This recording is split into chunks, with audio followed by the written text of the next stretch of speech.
ঈদের সময় এই সেমাই রেসিপিটা অবশ্যই আমার করতে হবে, কারণ এটাকে আমি বলি আমার হাতে সিগনেচার একটা রেসিপি।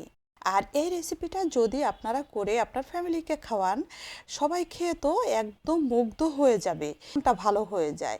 আর সেটাই আজ আপনাদের রান্না করে দেখাবো।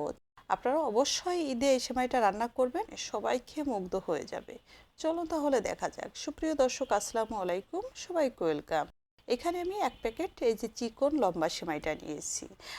সেমাইটাকে হাফ ইঞ্চি পরিমাণ করে ভেঙে নিলাম। এই সাইডটা একটু চামচ ঘি, কিছু ড্রাই ফ্রুটস নিয়েছি এবং বাদাম নিয়েছি। একটা বাদামকে 4 খণ্ড করে নিয়েছি। হয়ে গেছে, এখন তুলে নিলাম। ওই ঘির ভিতরেই দিয়ে দিলাম সেমাই, ওইটা এখন ভিতরে ভেজে নিব। এটাও নামিয়ে রেখে দিলাম।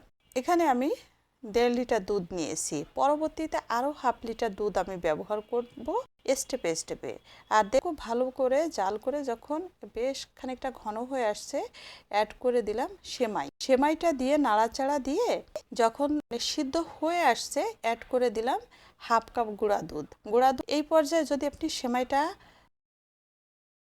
এই ঈদে ফ্যামিলিকে করে খাওয়াবেন, সবাই খেয়ে কিন্তু একদম মুগ্ধ হয়ে যাবে এবং শেয়ার করে রেখে দিবেন টাইমলাইনে।